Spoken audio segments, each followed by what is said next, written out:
Bapak Ibu Saudara, malam hari ini saya mau mengajak kita merenungkan kembali satu ayat yang sangat kita hafal, yaitu Roma 8 ayat 28. Beberapa waktu belakangan ini, ayat ini begitu menjadi hidup dalam kehidupan saya. Mari kita baca Roma 8 ayat 28. Saya percaya banyak dari kita yang hafal. Kita tahu sekarang bahwa Allah turut bekerja dalam segala sesuatu untuk mendatangkan kebaikan bagi orang yang mengasihi Dia dan bagi mereka yang terpanggil sesuai dengan rencana Allah.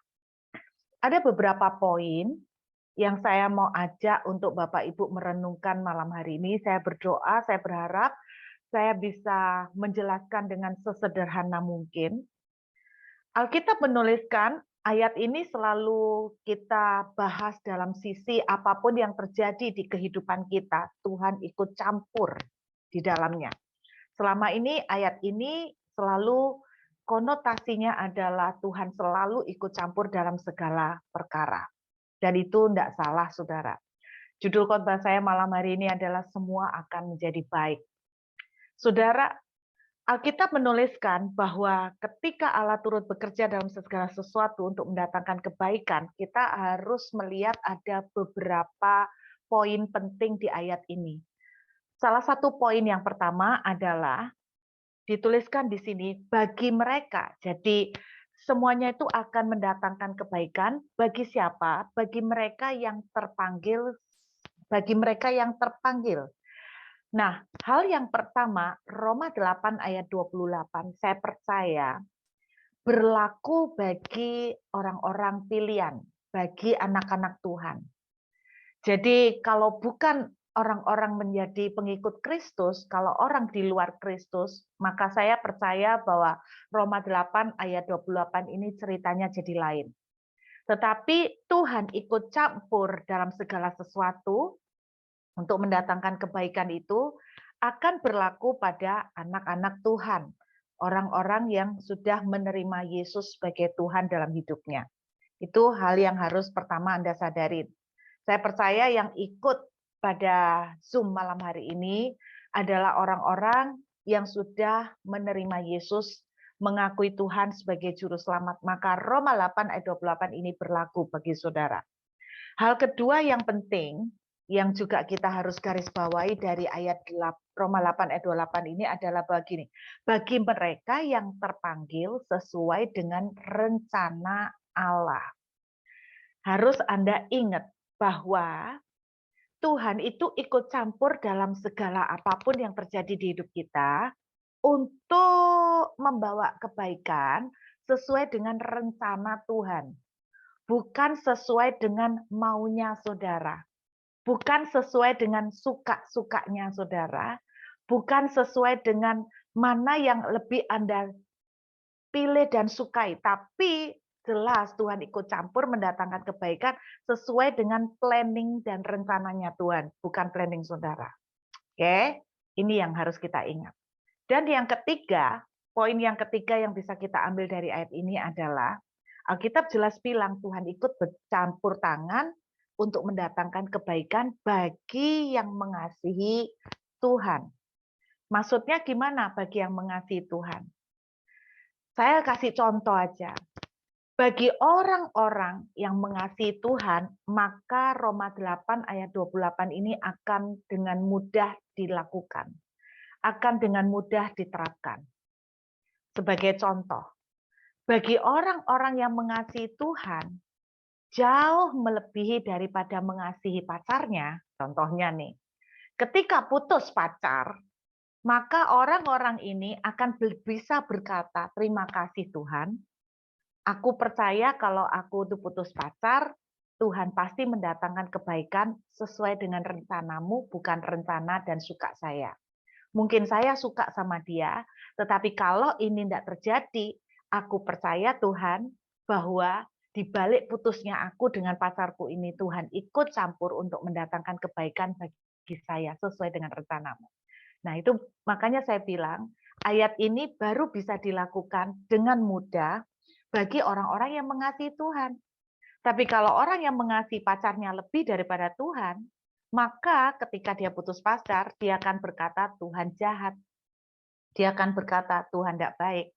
Dia akan berkata, wah kondisi ini tidak menguntungkan buat saya. Jadi saudara, pengertian Roma 8 ayat 28 akan terjadi kepada satu orang yang sudah terpanggil anak-anak Tuhan. Dan yang kedua, sesuai dengan rencana Tuhan. Jadi Anda jangan pikir bahwa ketika Tuhan ikut campur itu adalah sesuai untuk kasih yang kita mau. Tidak, sesuai dengan rencana Tuhan, bukan rencana saudara dan saya. Dan yang ketiga adalah bagi orang-orang yang mengasihi Tuhan, maka ayat ini akan terjadi. Tuhan bisa campur tangan mendatangkan yang bagus. Tapi kalau orang-orang itu seperti saya kasih contoh tadi, lebih cinta sama pacarnya, maka Tuhan tidak bisa campur tangan. Tuhan tidak bisa campur tangan, sehingga Tuhan tidak bisa mendatangkan hal yang baik nantinya dari putus pacar. Itu yang saya maksudkan. Oke, malam hari ini saya tergerak sekali untuk benar-benar belajar kembali satu cerita yang diambil dari kitab Rut. Oke, itu tadi pembukaan ya Bapak Ibu. Kitab Rut, mari kita lihat kitab Rut pasal yang pertama. Kitab Rut pasal yang pertama. Oke. Kitab Rut pasal 1, ayat 1 sampai dengan ayat yang ketiga. Kitab Rut pasal 1, ayat 1 sampai dengan ayat yang ketiga. Pada zaman para hakim memerintah, ada kelaparan di tanah Israel. Lalu pergilah seorang dari Bethlehem, Yehuda, beserta istrinya dan kedua anaknya laki-laki ke daerah Moab untuk menetap di sana sebagai orang asing.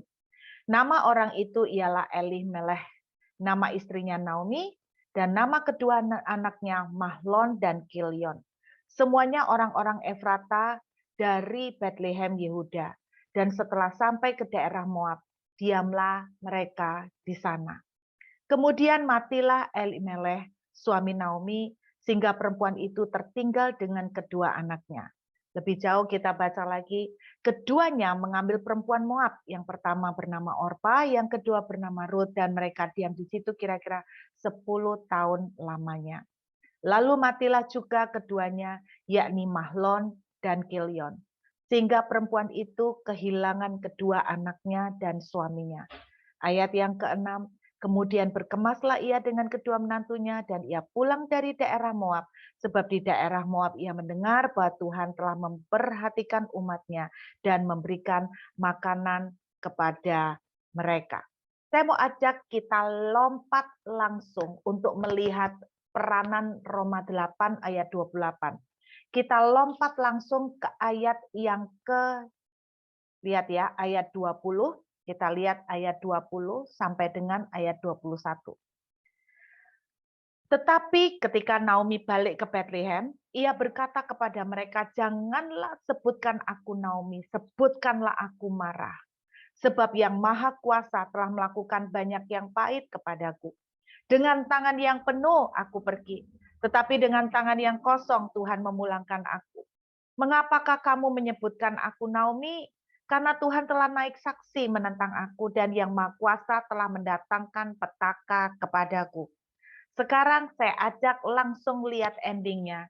Rut pasal 4, ayat yang ke-11.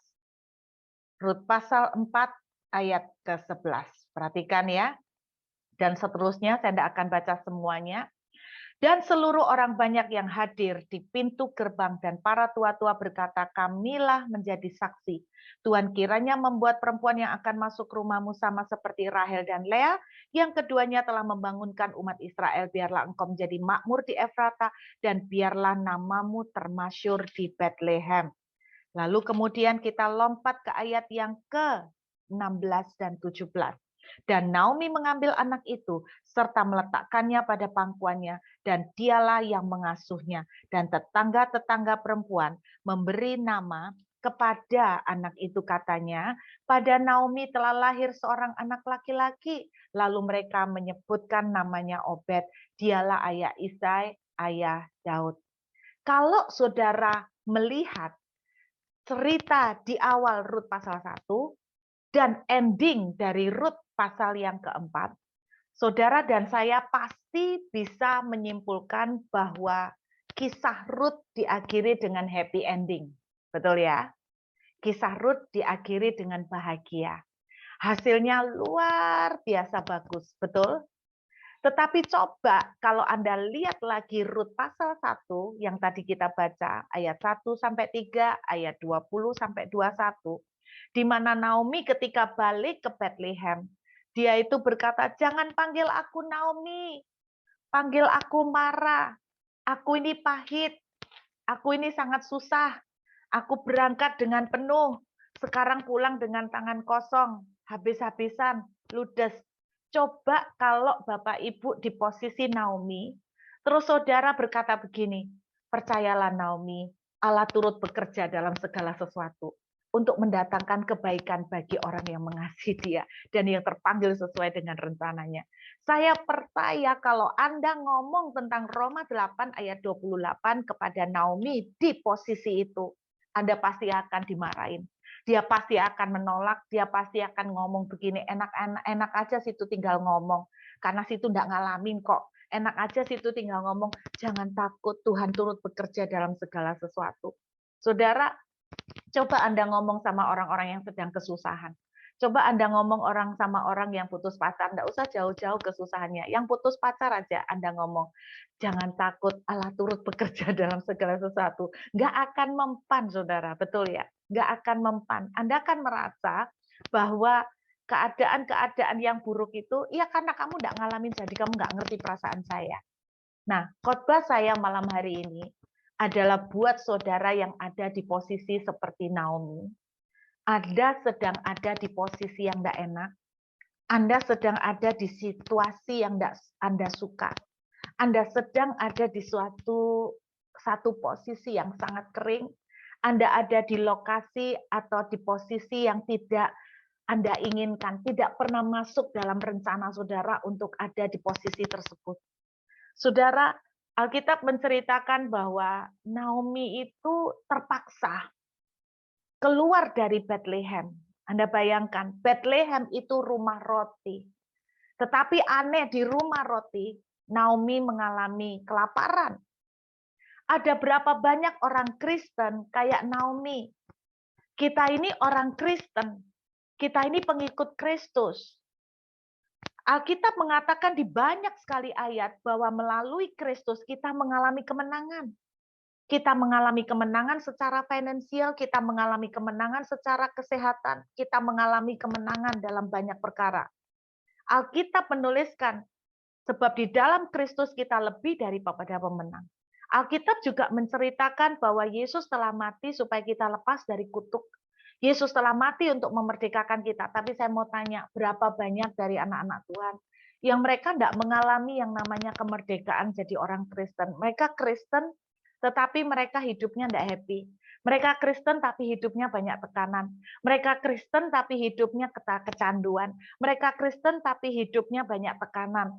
Mereka Kristen tapi untuk soal keuangan aja mereka sampai seperti orang kepala jadi kaki, kaki jadi kepala. Untuk masalah keuangan mereka harus sampai mengais-ngais. Mereka adalah orang-orang Kristen tapi sorry, mohon maaf. Sampai mereka itu ngalamin setengah mati dikejar-kejar utang.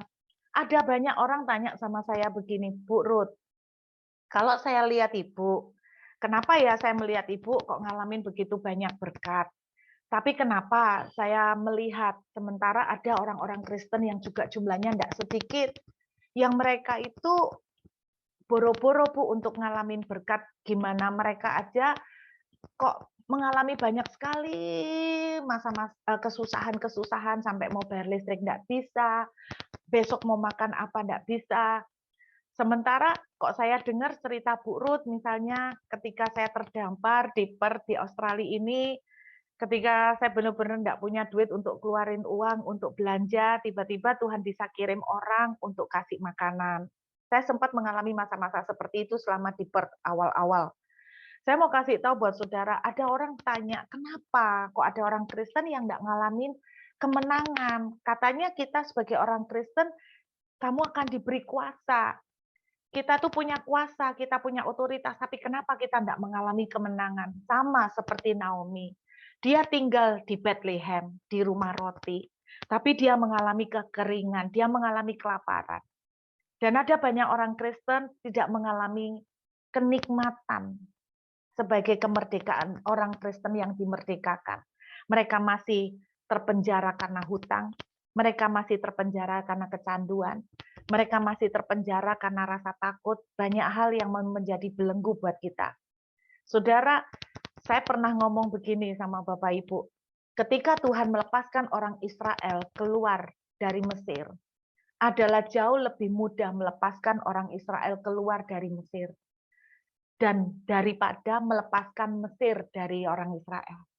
Mereka walaupun secara fisik sudah keluar dari Mesir, tapi secara mental mereka tidak happy. Mereka ngalamin banyak tekanan, mereka mengalami banyak perbudakan di dalam.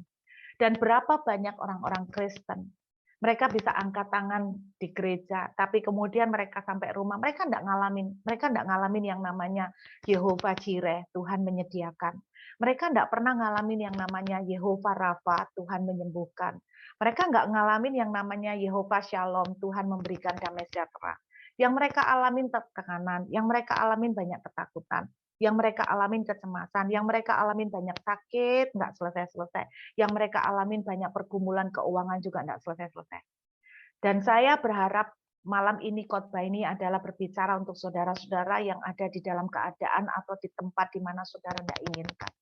Saudara nggak pernah planning untuk ada di dalam kondisi itu. Saudara, siapa yang pernah planning kalau kita itu hidup ditekan banyak utang? Nggak ada orang pengen planning punya rencana untuk banyak utang. Nggak ada orang tuh merencanakan untuk memiliki tagihan banyak. Saya percaya ayat-ayat firman Tuhan yang akan kita baca, cerita yang akan kita belajar malam hari ini adalah untuk saudara yang sedang ada di dalam kondisi kekeringan, di tempat yang tidak saudara inginkan seperti Naomi. Saya mau ajak Anda melihat sesuatu yang luar biasa. Pada waktu saya membaca kembali kitab Rut ini. Saudara, kenapa sih? Ya, hal pertama yang saya mau ingatkan, kalau hari ini saudara ada di tempat yang tidak saudara inginkan, karena sebuah keadaan, karena sebuah masalah, saudara ada di sebuah sikon yang tidak saudara inginkan. Bahkan saudara berkata, aku seperti marah, aku ngalamin banyak kondisi pahit sekarang. Aku mengalami kepahitan, aku mengalami kondisi susah, aku nggak happy sama sekali. Dengarkan, ada fakta pertama yang saya mau saudara ingat malam hari ini. Fakta pertamanya apa? Perhatikan Bapak Ibu. Kenapa sih dinamakan kitab Rut? Kok bukan kitab Oprah, saudara? Kan mantunya Naomi ada dua, Rut sama Oprah. Ya toh, kenapa dinamakan kitab Rut dan bukan kitab Orpa ke Oprah? Oprah Winfrey lah, saudara ya. Kenapa dinamakan kitab Rut bukan kitab Orpa? Ya sederhana Bapak Ibu, karena Rut yang tetap bertahan. Kan diceritanya begitu. Rut yang tetap tinggal bersama dengan Naomi. Cuman yang saya kagum, Rut ini bukan orang Israel. Rut ini orang Moab. Betul ya? Orang kafir. Anda bayangkan. Tapi Anda lihat, seluruh apa yang ada di Alkitab, itu ada dibangun dengan covenant, namanya perjanjian. Saya mau terangkan dulu. Alkitab kita itu dibangun di atas dasar covenant. Semua yang ada di Alkitab, Tuhan itu membuat covenant. Yang pertama ada covenant Tuhan dengan Nuh. Di mana Tuhan itu berjanji, aku tidak akan membinasakan manusia lagi, sekalipun mereka berdosa. Itu covenant Tuhan dengan Nuh. Ada lagi covenant Tuhan dengan Abraham, yaitu aku akan membuat keturunanmu sangat banyak, dan siapa yang memberkati engkau akan diberkati, dan olehmu semua bangsa akan mendapatkan berkat. Semua yang di Alkitab itu ada berdiri di atas banyak covenant, karena Tuhan kita suka membuat covenant. Tuhan kita suka membuat perjanjian. Ada covenant lagi, yaitu covenant Musa. Ya toh, covenant Musa, di mana Tuhan itu berjanji akan membawa orang-orang Israel itu keluar dibebaskan dari perbudakan melalui Musa. Ada lagi covenant Tuhan dengan Daud, di mana Tuhan berkata bahwa aku akan menegakkan keturunanmu untuk selama-lamanya berdiri di hadapanku sebagai raja. Dan Tuhan berkata, the man of my own heart, belahan hatiku, belahan jiwaku. Itu covenant Tuhan dengan Daud. Ada banyak covenant di Alkitab. Dan covenant yang terbesar adalah covenant di mana Tuhan melalui darah, sebuah perjanjian darah, blood covenant, yaitu dengan melalui pengorbanan Yesus. Saudara, rupanya inilah yang menjadi satu perbedaan dengan kisah Rut. Karena kisah Rut seperti gambaran perjanjian Tuhan dengan umatnya. Seperti perjanjian Tuhan dengan umatnya melalui pengorbanan Yesus Kristus. Kenapa bisa begitu? Dengarkan baik-baik. Covenant Abraham, covenant Nuh, covenant Musa, covenant dengan Daud, semuanya limited atau terbatas. Artinya ada kurun waktu berhenti. Covenant Tuhan dengan Nuh juga terbatas. Covenant Tuhan dengan Musa juga terbatas. Ketika Musa selesai, ya sudah selesai. Oke, ceritanya orang Israel selesai, ya udah selesai. Covenant Tuhan dengan Daud juga ada batasnya. Hanya untuk garis keturunan Daud. Covenant Tuhan dengan siapa lagi tadi? Daud, Musa, Abraham juga ada batasnya. Tetapi covenant Tuhan melalui perjanjian darah dengan kematian Yesus itu selama-lamanya. Apa covenant-nya? Dan rupanya Rut ini adalah gambaran covenant Tuhan dengan umatnya. Di mana Tuhan berkata begini, salah satu covenant Tuhan melalui kematian Yesus adalah begini. Aku Immanuel, aku bersama-sama dengan engkau. Aku tinggal dengan engkau. Sekali-kali aku tidak akan meninggalkan kau, sekali-kali aku tidak akan membiarkan kau. Sekalipun dosamu merah seperti kirmisi, akan menjadi putih seperti salju. Sekalipun bulu itu patah terkulai tapi tidak akan dihancurkannya. Itulah covenant Tuhan kepada saudara dan saya. Untuk selama-lama-lama-lamanya. Rupanya inilah yang digambarkan melalui Rut. Ketika Naomi sedang dalam kondisi pahit, ketika Naomi sedang dalam kondisi susah, Naomi bilang begini sama Rut, pulanglah ke negerimu, pergilah, aku sudah habis, aku tidak punya apa-apa, aku pahit, aku hancur, aku kotor, aku berantakan. Tetapi apa yang dikatakan oleh Rut? Rut bilang begini, di mana kamu ada, aku ada. Kemana kamu pergi, aku ikut. Dengan kata lain, Rut itu berkata begini, sekalipun kamu tidak punya apa-apa, aku akan tetap bersama kamu. Sekalipun kamu habis, aku akan tetap bersama kamu. Sekalipun kamu tidak bisa menjanjikan aku masa depan yang bagus, aku akan tetap mengikuti kamu. Sekalipun kamu tidak punya jaminan untuk kebahagiaan untuk aku akan tetap ikut engkau. Satu hal pertama yang saya mau Bapak Ibu dengar malam hari ini. Engkau yang sedang ada di kondisi yang tidak enak seperti Naomi. Di tempat yang kau tidak pernah bayangkan kau akan seperti ini sekarang. Dengarkan. Tuhan berkata begini, aku akan selalu bersama dengan kamu. Sekalipun kamu habis, aku akan tetap bersama kamu. Sekalipun kamu tidak punya apa-apa, aku tetap bersama dengan kamu. Sekalipun kamu dalam kondisi pahit pun, aku akan tetap bersama kamu. Aku sekali-kali tidak akan meninggalkan kamu. Aku sekali-kali tidak akan membiarkan kamu. Aku akan selalu bersama dengan kamu. I will stay with you. Dengarkan, kalau hari ini Anda sedang di Moab, Anda habis semuanya. Anda bahkan di rumah roti, tapi Anda kekeringan. Dengarkan. Satu pelajaran pertama yang kita bisa terima dari kisah Rut. Tuhan katakan begini, aku akan bersama dengan kamu. Aku tidak akan tinggalkan kamu. Kalaupun kamu sudah bikin kesalahan, aku tidak akan meninggalkan kamu. Kalaupun kamu ada di dalam kondisi ini karena sebuah keputusan yang konyol, kalaupun kamu terjebak dalam keadaan hari ini karena sebuah keputusan yang salah yang kamu lakukan, aku akan tetap bersama dengan kamu. Aku tetap menerima kamu. Sekalipun dosamu merah seperti kirmisi, aku akan tetap menerima kamu. Aku sekali-kali tidak akan meninggalkan kamu. Dengarkan, ini satu message Tuhan malam hari ini. Apapun kondisi saudara, Tuhan tidak akan meninggalkan engkau. Engkau mau habis-habisan kayak apa, engkau tidak akan ditinggalkan. Bu, saya sudah salah sama Tuhan. Tuhan tidak akan meninggalkan engkau. Bu, saya sudah berdosa sama Tuhan. Tuhan akan tetap bersama dengan engkau. Kasihnya tidak akan pernah berhenti. Saudara, Alkitab mengatakan, Dia mengasihi kita. Dia telah memberikan nyawanya.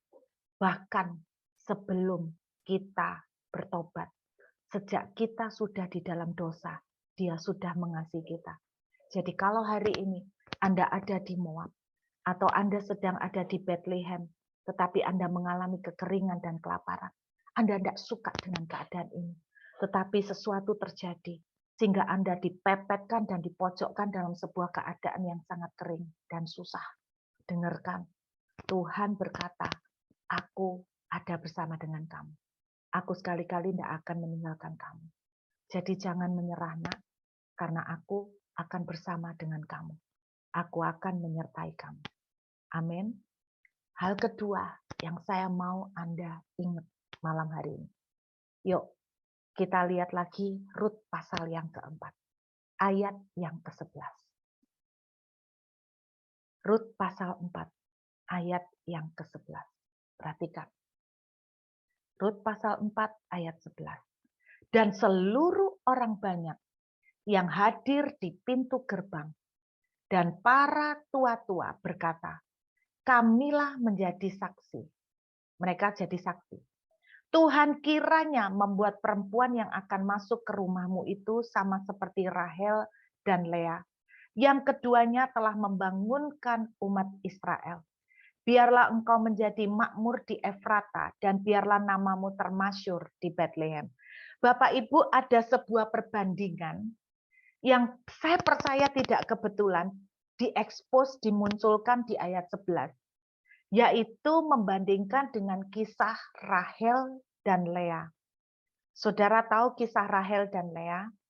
Kita tahu bagaimana Yakub itu cinta banget sama Rahel. Betul ya? Yakub suka dengan Rahel. Tapi Yakub tidak suka dengan Lea. Saudara, Lea itu di Alkitab dituliskan matanya itu tidak bercahaya, tapi lebih tepatnya mata Lea itu juling, Bapak Ibu. Juling. Orang Surabaya bilang kero. Jadi matanya tidak bersinar lagi, itu maksudnya juling.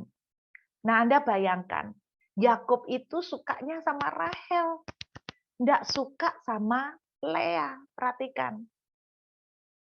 Terus kemudian kita tahu ceritanya, Rahel dan Lea kerjanya apa, Bapak Ibu? Rahel dan Lea kerjanya bersaing. Betul? Bertengkar, terus saingan, terus soal punya baby. Jadi sepanjang ceritanya itu cerita persaingan dan pertengkaran Rahel dan Lea. Tapi ini yang kita lihat. Tapi coba Anda tarik naik ke atas. Lea saingan punya anak. Nanti Rahel saingan lagi berusaha. Susah tidak dapat. Leanya terus hamil, terus hamil, terus hamil ya kan. Terus hamil sampai akhirnya Rahel juga mengajukan apa itu istilahnya mengajukan gundiknya untuk dihamili. Jadi akhirnya dua orang ini bersaing untuk hamil baik melalui diri mereka maupun melalui gundik. Kalau kita lihat nih pertengkaran nih. Tapi kalau Anda sebagai audiens, sebagai penonton yang lihat keluar dan sebagai witness atau saksi, setelah bertahun-tahun ini lewat, Anda bisa lihat nggak? Dari persaingan ini ternyata kalau kita lihat dari kacamata Tuhan, semua anak-anak yang dilahirkan dari persaingan ini sebetulnya membentuk sebuah bangsa, yaitu bangsa pilihan. Betul enggak? Membentuk bangsa Israel. Benar enggak Bapak Ibu? Kalau kita lihat dari kacamata Tuhan, memang kelihatannya mereka bertengkar, tetapi Anda lihat, melahirkan satu bangsa yang luar biasa. Satu bangsa pilihan. Nah, yang saya mau ceritakan itu, dengarkan baik-baik. Yakub itu jelas-jelas enggak suka Lea. Yakub itu berusaha untuk mencintai kayak apapun, enggak suka sama Lea. Yakub sukanya sama Rahel. Oke? Tapi Anda tahu apa yang terjadi? Coba lihat besar, benar-benar. Dari Yesus, kalau kita lihat, kita tarik di Injil Matius itu keturunan nenek moyang Yesus. Yesus itu dilahirkan dari keturunan Raja Daud, betul kan? Alkitab menuliskan makanya dia disebut singa Yehuda. Yesus lahir dari bapaknya ke atas, itu dari keturunan Daud. Nah, sekali lagi, dari keturunan Daud. Nah, sekarang saya ajak Anda melihat. Nah, kemudian dari Daud naik ke atas. Siapa? Dari yang namanya Yehuda. Coba ya, Daud tadi papanya namanya siapa Bapak Ibu? Papanya Daud namanya Isai.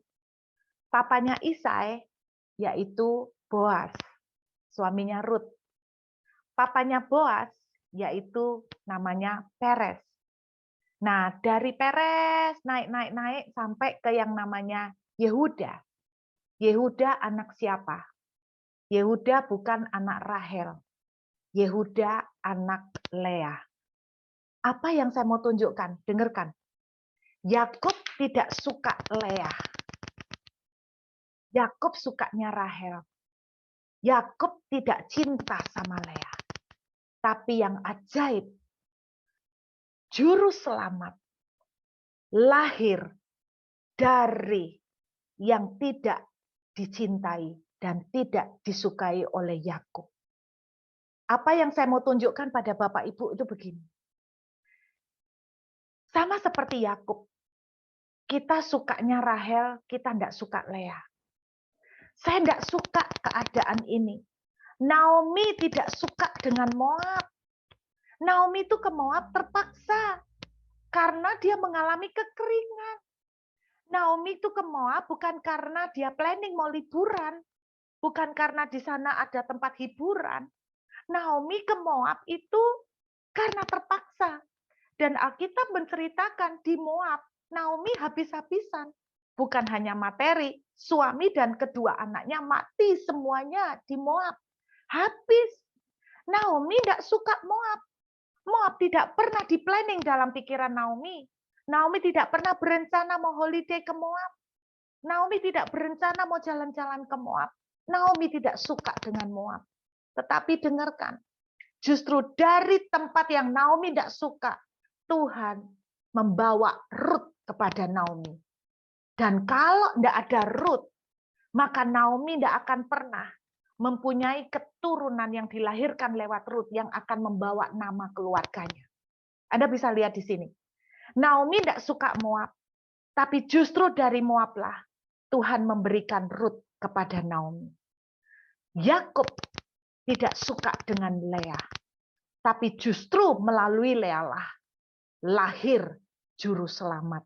Garis juru selamat datang dari garisnya Lea. Apa yang Tuhan mau katakan tuh begini. Hari ini saudara sedang tidak suka. Keadaan saudara sedang tidak enak. Saudara teriak, aku tidak mau ada di dalam posisi ini. Inilah arti Roma 8 ayat 28. Anehnya, dari tempat di mana saudara tidak suka, akan lahir blessing yang besar. Akan lahir berkat yang besar. Kalau saudara bisa melihat ini, maka saudara akan betul-betul mengalami Roma 8 ayat 28. Dari tempat yang tidak enak, Tuhan itu akan mendatangkan kebaikan untuk semua orang yang mengasihi Dia. Saudara yang terpanggil sesuai dengan rencananya. Kalau hari ini saudara tidak senang dengan keadaan saudara, mari belajar untuk melihat dengan kacamata Tuhan. Bahwa di tempat di Moab, Naomi ketemu Rut. Rutlah yang menjadi penyelamat garis keturunan keluarganya. Pada Lea yang tidak disukai oleh Yakub, justru Yakub mendapatkan juru selamat. Saudara, dari tempat yang kamu tidak suka, dari tempat yang hari ini saudara benci, saudara akan melihat blessing besar. Kalau hari ini saya kasih contoh, kalau hari ini saudara sedang putus pacar nih misalnya, kalau hari ini saudara sedang ditinggalkan, ada di antara saudara yang sedang ditinggalkan, saudara tidak suka. Saudara tidak suka putus pacar, sakit betul. Saudara pasti sakit. Setuju saya. Tetapi dengarkan. Saudara sukanya jalan terus sama pasangan saudara, tapi pada satu titik saudara seperti Naomi, saudara mengalami habis. Pacar saudara meninggalkan saudara mungkin. Saudara putus, padahal saudara sudah cinta banget. Dengarkan. Saya terlalu yakin engkau putus pacar tidak enak, tidak suka. Tapi saya percaya Roma 8 ayat 28. Dari tempat yang tidak enak gara-gara kau putus pacar, kau akan mendapatkan yang jauh lebih bagus. Amin, saudara. Gara-gara ada di Moab, Naomi mendapatkan Ruth. Saudara, mungkin hari ini engkau akan di Moab, tapi engkau akan melihat Ruth. Engkau akan melihat kepertolongan anugerah Tuhan, blessing yang luar biasa. Karena itu, kalau hari ini Anda ada di Moab, jangan putus asa, jangan berontak, sebab dari Moab akan keluar Ruth, dari Lea keluar Yehuda, dan dari Yehuda kita runtun terus, akan akhirnya mengakhirkan juru selamat. Saya merasakan bahwa Roma 8 ayat 28 ini kayak dapurnya Tuhan. Kok bisa begitu, Bu Ruth? Kayak dapurnya Tuhan. Saudara, tahu nggak? Saya mau cerita sedikit nih soal dapur ya. Nah, anak saya ini suka masak, suka bikin cake, suka bikin kue.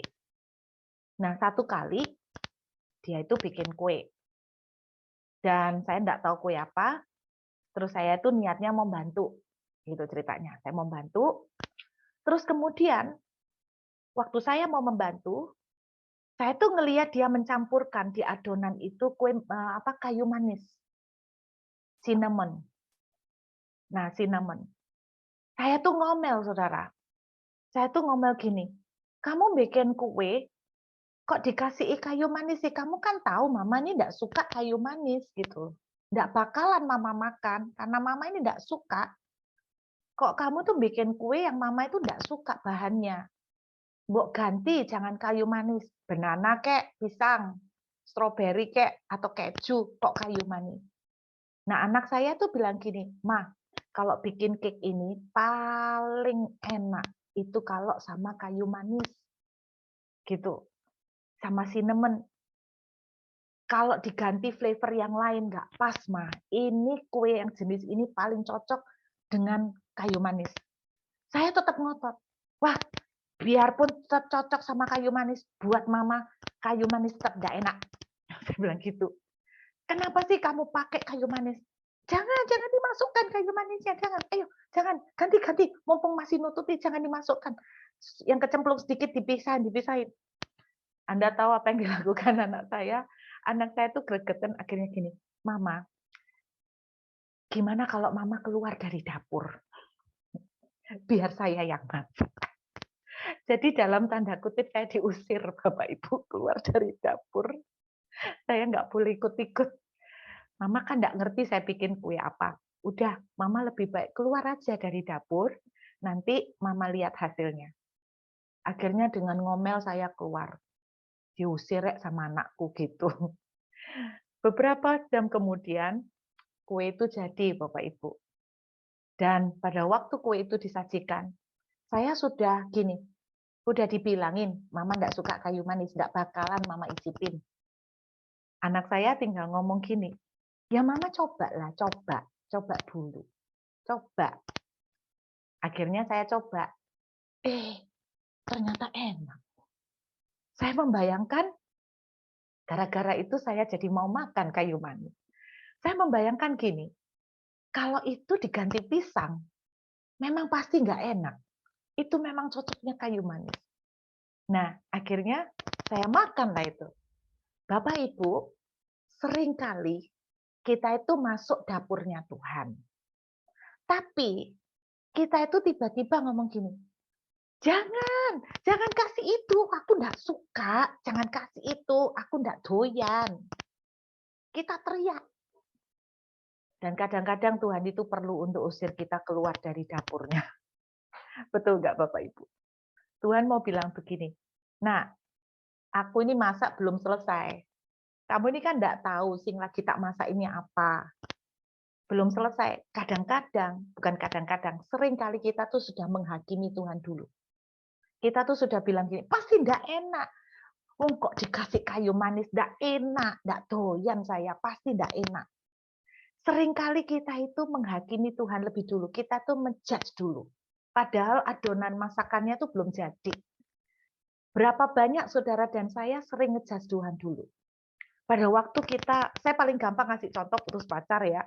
Pada waktu misalnya seseorang putus pacar, kita tuh langsung bilang gini, nggak enak Tuhan yang lain, aku mau yang ini. Saya masih ingat satu kali seorang wanita menghampiri saya di sebuah gereja nangis-nangis. Bu Ruth, saya diputus pacar sama pacar saya. Tolong doakan Bu, supaya saya bisa kembali. Nah, bagi kita yang nggak putus pacar, yang sebagai outside, orang yang di luar, kita kan pasti bilang, ya mestinya bersyukur toh. Nah, dia apalagi cerita pacarnya itu baru putus sama dia sudah bawa gebetan lain. Nah, ini kan menunjukkan belum kawin aja sudah model tanda-tanda penyelewengan kan gitu toh Saudara. Cepet banget habis putus sudah ganti, dapat ganti baru. Kok cepet sekali? Untung diputus kan gitu buat kita, buat kita. Saya tuh bilang gini, untung loh Mbak, kamu tuh diputus. Loh, untung di mana Bu? Wong saya diputus kok, saya cinta sama dia. Udahlah, Tuhan mau kasih yang lain yang lebih baik. Saudara tahu jawabannya, enggak ada Bu yang lebih baik dari dia. Dia yang paling baik, dia yang paling cocok. Saya enggak bisa hati saya berpindah ke orang lain, Fred, beneran. Saudara, saya enggak bisa pindah ke hati yang lain. Saya cuma maunya sama dia, saya cuma cinta sama dia. Berapa banyak loh Bapak Ibu. Saudara dan saya tuh sama seperti attitude saya ketika melihat anak saya mencampurkan adonan kayu manis. Saya bilang saya tidak suka kayu manis. Pokoknya sekali tidak, tetap tidak. Saya tidak mau dengan kayu manis. Tapi Anda bayangkan, kita sering menghakimi Tuhan dulu. Tuhan ini tidak bagus, ini jelek. Tuhan belum selesai masak, saudara. Izinkan Tuhan selesaikan masakannya. Maka engkau akan tahu apa yang diberikan oleh Tuhan betul-betul kombinasi yang terbaik yang Tuhan berikan buat saudara dan saya. Amin. Pelajaran kedua yang saya mau ingatkan malam hari ini adalah begini, bahwa percayalah di tempat yang tidak saudara suka sekarang, saat saudara bisa meresponi ini dan melihat di Moab, Naomi mendapatkan Rut. Sampai orang-orang berkata begini, betapa bersyukurnya kamu. Kamu mendapatkan Rut jauh lebih berharga daripada 7 laki-laki. Waduh. Saya khotbah Rut ini rada sungkan. Karena kok menyebut nama saya terus. Tapi saya mau ngomong gini. Pada waktu di Rut pasal 4 ayat 15, semua orang bilang kepada Naomi, berbahagialah engkau karena engkau mempunyai menantumu yang perempuan ini. Sungguh engkau jauh lebih beruntung daripada memiliki 7 anak laki-laki. Saya berdoa ya, ketika membaca ayat itu saya berkata gini sama Tuhan. Tuhan, mudah-mudahan ketika engkau lihat saya, engkau akan berkata, aku bersyukur punya Rut. Melebihi daripada 7 orang laki-laki. 7 anak laki-laki. 7 itu angka sempurna. Berarti kan melebihi yang lain. Amin. Haleluya. Berarti, saudara, ini loh, di Moab, Naomi tidak suka. Moab adalah tempat kekeringan Naomi. Naomi menderita di Moab. Naomi mengalami pahit di Moab. Tapi di Moab Tuhan mengirimkan Rut yang jauh lebih berharga dari 7 laki-laki. Ketika Tuhan izinkan saudara putus pacar, percayalah Tuhan akan kirimkan seseorang yang jauh lebih berharga daripada 7 orang yang saudara miliki sebelumnya di double. Amin, saudara. Kalau hari ini saudara sedang dalam kondisi keuangan yang sedang tidak mudah, sama seperti Rut di Moab, sama seperti Naomi di Moab, Naomi akhirnya mendapatkan Rut, dan melalui Rut, Rut mendapatkan Boaz. Boaz adalah tuan tanah, konglomerat di Bethlehem. Anda bayangkan, dari orang Moab tiba-tiba naik menjadi nyonya besar. Naomi langsung jadi nenek kaya. Bayangkan, luar biasa. Di tempat yang Anda tidak suka, Yakub tidak suka sama Lea, tapi justru Lea yang melahirkan keturunan juru selamat. Di tempat di mana Anda tidak suka, kalau Anda bisa bersyukur, Anda akan menemukan breakthrough yang luar biasa. Dua hal yang saya pesan malam hari ini. Ketika Anda ada di Moab, ketika Anda di tempat sulit, ketika hari ini kondisi saudara sedang tidak menyenangkan, percayalah bahwa Tuhan berkata begini, I will stay with you. Aku tidak akan tinggalkan kamu. Kamu tidak akan sendirian. Aku menyertai kamu. Nak. Tuhan, aku sudah salah langkah. Aku tahu. Tapi aku akan tetap menemani kamu. Aku akan tetap bersama kamu. Saudara, Naomi dapat Rut itu tidak main-main. Rut itu kerja. Rut itu kerja keras. Naomi itu dapat makan melalui Rut. Karena Rut yang kerja kan memungut jelai. Saudara, mungkin hari ini engkau tidak punya, engkau ada dalam kondisi secara finansial, bangkrutlah, hancurlah. Tapi saya mau berkata sama Bapak Ibu semuanya. Di tempat di Moab, Tuhan akan kirimkan anugerah. Tuhan akan kirimkan pertolongan untuk menolong saudara, untuk memampukan saudara, dan akhirnya memberikan jalan bagi saudara. Melalui Lea, juru selamat dilahirkan. Jangan putus asa Bapak Ibu. Jangan menyerah. Kalau hari ini saudara sedang dalam kondisi di Moab, di mana saudara merasa ditinggalkan atau dikhianati, saudara sedang pahit hati, itu pun merupakan sebuah Moab bagimu. Saudara sedang pahit hati.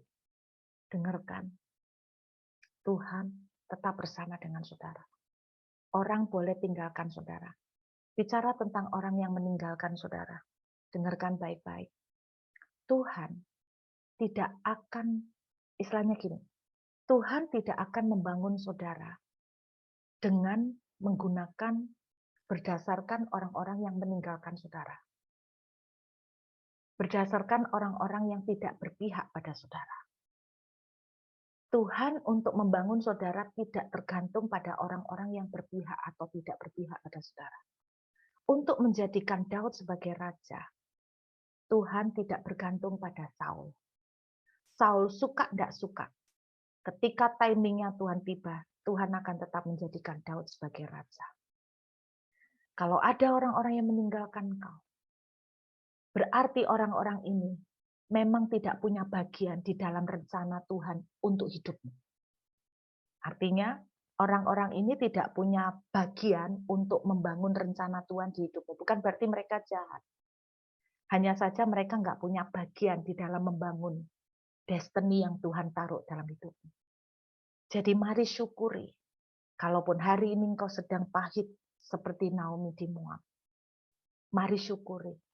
Tuhan akan kirimkan Rut yang jauh lebih dahsyat, yang jauh lebih baik, yang jauh lebih memberkati.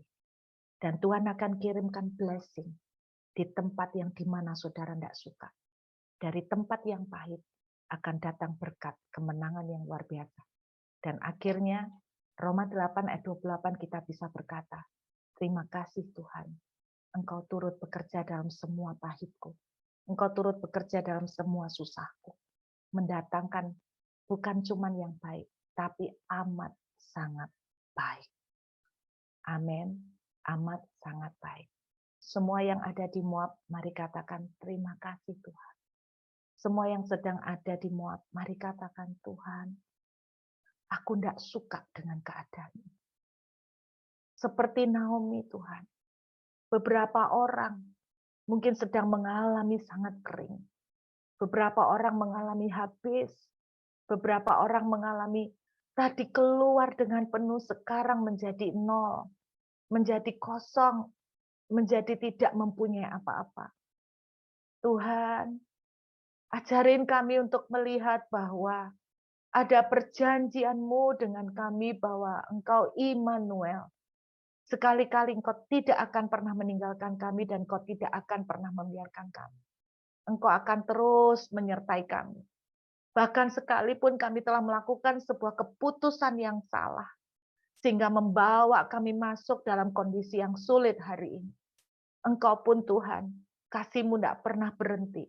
Engkau tidak kekurangan pengampunan untuk memberikan pengampunan-Mu kepada kami Tuhan. Tuhan, biar malam ini semua anak-anak-Mu mengingat bahwa Engkau sekali-kali tidak pernah meninggalkan kami. Engkau akan menyertai kami. Engkau akan berjalan dalam tangisan kami.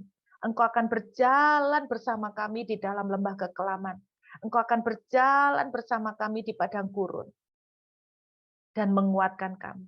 Bukan hanya berjalan bersama, tetapi Engkau akan ikut campur. Sehingga melalui Moab, Engkau akan memunculkan Rut dalam kehidupan kami. Melalui Moab, Engkau akan mendatangkan blessing yang luar biasa dalam kehidupan kami. Tuhan tolong, mampukan anak-anak-Mu malam ini untuk tidak menyerah. Untuk tidak menyerah Tuhan. Untuk tidak menyerah. Terima kasih Tuhan. Saya melihat seorang yang bernama Joni di sini. Saya nggak tahu apakah ada seseorang yang bernama Joni. Tuhan berkata, aku memberikan kepadamu kunci. Bahwa pintu yang kau tunggu akan segera dibukakan bagimu. Sebelum tahun ini selesai, engkau akan melihat sebuah pintu opportunity, sebuah pintu peluang akan dibukakan Tuhan untukmu. Sebuah pintu peluang akan dibukakan Tuhan untukmu. Terima dengan ucapan syukur. Terima bahwa sekalipun kau melihat sepertinya Tuhan begitu jauh, sepertinya Tuhan tidak mendengar apa yang menjadi doa dan tangisanmu. Tetapi seperti firman Tuhan, ketika pada akhirnya Naomi tidak disebutkan lagi marah, tetapi disebutkan sebagai Naomi. Tuhan mengingat Naomi. Tuhan mengingat engkau. Tuhan melihat tangismu. Tuhan mengingat janjinya kepadamu. Saya tidak tahu pintu apa yang sedang kau pergumulkan. Tetapi Tuhan akan membukakan pintu itu bagimu. Aku berdoa untuk yang bernama Robertus. 5 roti 2 ikan. Tuhan sanggup untuk mengubahkan. Pada waktu kisah 5 roti 2 ikan. Tuhan juga tidak memakai modal yang besar. Hanya dengan modal kecil, yaitu 5 roti 2 ikan. Berjalanlah dengan apa yang ada. Berjalanlah, melangkahlah. Saya cuma melihat Bapak mengambil langkah, mengambil baby step, mengambil langkah kecil. Seperti anak kecil yang mempersembahkan 5 roti 2 ikan. Bagian Tuhan adalah memberikan pelipat gandaan. Bagian Tuhan adalah memberikan pelipat gandaan. Terima dengan iman percaya. Saya melihat untuk yang bernama Jessica. Saya nggak tahu, tetapi saya mendengar. Engkau akan melihat satu divine connection. Ada perjumpaan ilahi yang Tuhan akan kirimkan bagimu. Ada divine connection yang akan terjadi sebentar lagi. Sebuah divine connection, sebuah perjumpaan yang akan mendatangkan berkat. Seperti ketika Naomi ketemu dengan Ruth. Seperti ketika Ruth ketemu dengan Boaz. Sebuah titik perjumpaan yang mengubah banyak aspek dalam kehidupan mereka. Sebuah perjumpaan yang kelihatannya sepele, tetapi akan membawa perubahan besar dalam kehidupan. Terima dengan iman percaya. Saya nggak tahu ada yang bernama Lilian. Tuhan katakan, pada akhir sebelum tahun ini selesai, Tuhan akan mempercayakan kepadamu sesuatu yang tidak pernah kamu sangka, sesuatu yang tidak pernah kamu terlatih di dalamnya, sesuatu kepercayaan, sebuah kesempatan, sebuah peluang. Tuhan berkata, sekalipun seorang perempuan Tuhan akan memakai dengan sangat dahsyat, Tuhan mampu untuk lakukan itu. Engkau akan mendapatkan sebuah kepercayaan, sebuah tawaran, sebuah kesempatan di mana engkau tidak terlatih, engkau tidak pernah di-training, engkau tidak pernah pengalaman. Tetapi bersama dengan anugerah Tuhan, engkau akan dimampukan sehingga engkau akan memiliki kemampuan yang tiba-tiba akan muncul. Sehingga ketika engkau melakukannya, anehnya ada pengurapan yang baru yang Tuhan akan berikan. Sebuah kesempatan baru yang betul-betul baru. Tuhan akan berikan dan bukakan kepadamu. Tuhan akan berikan dan bukakan kepadamu. Terima dengan ucapan syukur. Terima dengan iman.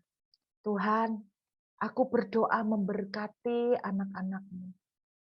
Tuhan, aku berdoa memberkati mereka. Ada yang bernama Hani di sini. Tuhan taruh sesuatu untuk yang bernama Hani di sini. Ada sebuah pengurapan healing yang Tuhan akan lakukan. Bukan healing secara fisik saja, tetapi healing hati. Saya nggak tahu ada satu orang yang hatinya sedang sangat mengalami sakit dan terluka. Sebuah healing hati. Saya melihat Tuhan membelai, saya melihat Tuhan merangkul, saya melihat Tuhan mengusap air mata. Kesembuhan hati Tuhan sedang lakukan. Pemulihan hati Tuhan sedang berikan. Saat engkau bisa melepaskan release forgiveness, saat engkau bisa melepaskan pengampunan, maka engkau akan melihat pintu-pintu yang tadinya tertutup bagimu. Engkau bertanya kenapa selama ini pintu tidak terbuka. Karena engkau masih menyimpan ganjelan. Karena engkau masih menyimpan grudge di dalam hatimu. Sebuah unek-unek di dalam hatimu. Ketika engkau bisa lepaskan itu, maka saya melihat seperti pipa saluran yang terbuka dengan begitu lancarnya, yang terbuka dengan begitu luar biasanya, itu akan mengalir kepadamu. Tuhan akan membukakan itu, bukan tangan Tuhan kurang panjang, tetapi karena kita yang melakukan dosa, sehingga tangan Tuhan terhalang untuk memberkati kita. Terima kasih Bapa. Aku berdoa buat semua anak-anak-Mu yang hadir malam hari ini. Bahwa ketika mereka Tuhan sedang ada di Moab malam hari ini, beri kami kekuatan untuk bisa melihat kami sedang di dapurnya Tuhan. Kadang-kadang kami sudah menghakimi, Tuhan ini kok tidak bagus. Tuhan ini kok jelek, aku tidak suka. Padahal sesuatu yang bagus sedang Tuhan ciptakan buat kami. Sehingga ajarin kami untuk bisa bersyukur dan tidak menyerah. Dan beri kami kekuatan. Karena kami tahu juga bahwa Engkau sekali-kali tidak akan pernah meninggalkan kami. Di Moab sekalipun ketika keadaan kami habis-habisan, Tuhan tidak akan tinggalkan kami. Kalau Tuhan tidak tinggalkan kami, berarti pasti akan ada jalan keluar buat kami. Terima kasih Bapak, terima kasih Tuhan. Biarlah firman-Mu boleh termeterai buat kami semua. Hamba berdoa memberkati semua anak-anak-Mu. Mari kita angkat tangan sama-sama Bapak Ibu. Hamba memintakan berkat yang terbaik dari surga. Biarlah berkat dari Allah Bapa, Allah Putra, dan Allah Roh Kudus. Berkat yang sempurna terjadi dan tercurah bagi kami semua. Mulai hari ini dan sampai selama-lamanya di dalam nama Tuhan Yesus yang percaya dan bersyukur sama-sama katakan dengan iman. Haleluya. Amin.